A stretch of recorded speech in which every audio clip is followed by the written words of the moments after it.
Hey, Motorman here, and today we're going to talk about Harley-Davidson sales flops through the years. They've had some big ones, and we're going to start with a bike that there might be some kind of cult following for it, but is the V-Rod. They came out in 2002, and they made it until 2017, or thereabouts. I know there's going to be people out there, correct me, but go ahead. They had so many different models of the V-Rod just trying to sell the freaking thing. Now, initially, when it first came out, there was a lot of hype prior to the bike coming out, the first water-cooled Harley-Davidson, blah, blah, blah. But back then in 2002, nobody wanted a water-cooled Harley-Davidson. They wanted the bikes that Harley's been making forever, 45-degree air-cooled V-twins. And initially, they were getting $5,000 to $10,000 over list for the V-Rod. That didn't last long, maybe 6 months. That had to be, and I've ridden them, one of the most uncomfortable riding positions of any motorcycle ever made. It had the rake was way out there, long wheelbase, and to my eyes, ugly as sin. So sales, after the first 6 months, they start to go down, so they come out with a different model of the V-Rod and a different one. And they must have had a whole bunch of money in R&D tied up in this bike, because usually when Harleys don't sell a couple of years, that's it, it's over. But they kept this bike from 2002 to 2017. There was the last one, I think it was the V-Rod Muscle, and it kind of looked like, it was better looking than the initial ones, but it sort of reminded me of like a European naked bike. But anyway, it didn't sell at all. And then the rocker. The rocker came out, Softail rocker, 09 to 2011.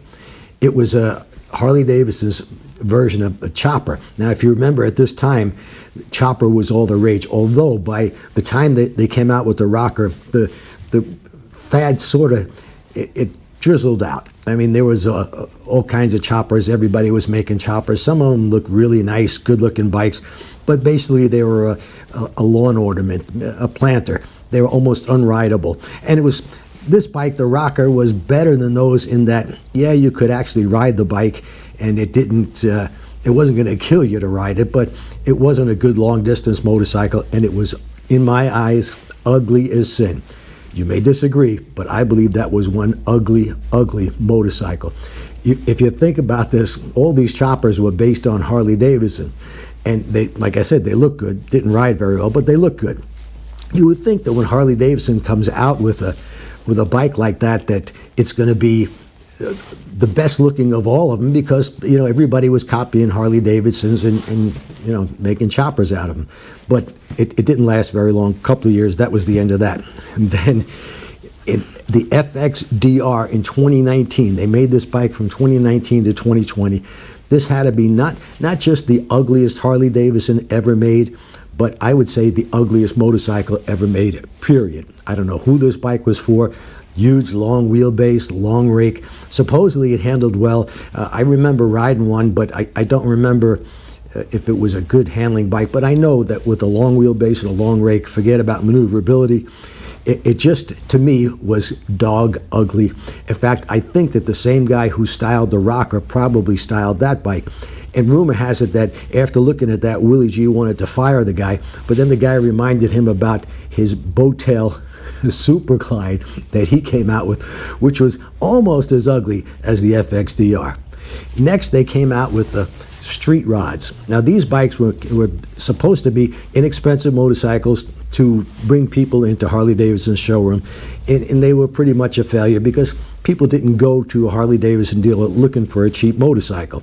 I don't think they do today either, so when they come out with this new $6,000 motorcycle, yeah, I don't think that's going to help them at all. I could be wrong about this. I'm not an expert on it, but I don't think so. But this bike was pretty decent. It was priced right in the same range as Japanese middleweights and some European middleweights. And it wasn't a bad riding bike. In fact, the last year they made the street rod 500 and 750, and I think they made it from up until about 2014 or thereabouts. The 500 was because they needed a 500cc or less motorcycle for the Rider's Edge program, and the 750 was the one that they expected to be selling to the general public, hoping that sales would be good. It totally flopped. Like I said, I've ridden them. Nice riding bike, very competitive with other middleweight bikes, both price-wise and performance. In fact, I think they had like a 75 horsepower version of it, which is a pretty quick bike. So it was actually a higher performance middleweight than the Japanese were offering anybody at the time. And then they come out with the Nightster and the Sportster S. Now the Nightster, I've ridden them. I went on Harley's ride. They invited some people out there to California to ride the bike, or maybe it was Arizona. Either way, nice riding motorcycle. It has plenty of power. I think it's like 90 horsepower. It has a good lean angle, handles very well. It's a fun bike to ride. It just doesn't remind anybody of the actual Sportster that they discontinued in 2022. So far, sales have been dismal. Now, when they first came out, I think they were like $12,500. They've now reduced the price to $10,000, and that hasn't helped at all. Dealers are still being stuck with these motorcycles. And then there's the Sportster S. Now, the Sportster S, to me, is a good-looking motorcycle, but it doesn't remind anybody, once again, of Harley-Davidson Sportster, the classic American style. I think 2022 was the last year for the Sportster, the 48, and that was about the best Sportster they ever made. Why they didn't keep making that bike, maybe reduce the price on that one instead of spending a fortune on the Nightster and the Sportster S, but, you know, they never asked me. So right now, dealers, they still can't sell the Nightster or the Sportster S. The Sportster S, I think, started at somewhere around $17,000. They've reduced the price to about $15,000 on that. And like I said, that's a great riding motorcycle. It's got all kinds of power. It's very competitive in the naked bike genre. And it's a good bike, but it doesn't have the classic American style. I like the style of it, but it's not what you would expect from Harley-Davidson. So that has been a sales flop as well. What are they going to do? I don't know. I'm thinking if they don't have a ton of money invested in that Revolution motor, that maybe they'll keep it around and try to put different models of it or reduce the price even further. Who knows? I don't know. They don't tell me. But I'm thinking it shouldn't be another year before they stop making those bikes. Hopefully, they'll come out with something that actually looks like the Sportster. There's a bike called the Yamaha Bolt. It's a 900cc bike, and it is just about a dead ringer for the original Harley-Davidson Sportsters.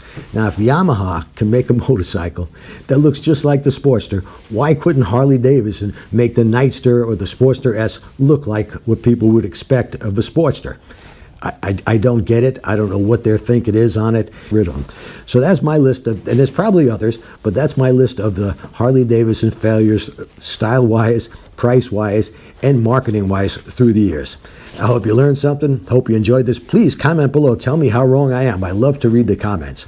And also, don't forget to take a look at my new channel, Muscle Cars Old and New. The last videos I did, and I did 4 of them at the Mecum auction. So if you're into muscle cars and classic cars, you owe it to yourself to check it out. Comment on that as well. I'm trying to get 1,000 subscribers. So please take a look at that channel. And once again, thanks for watching.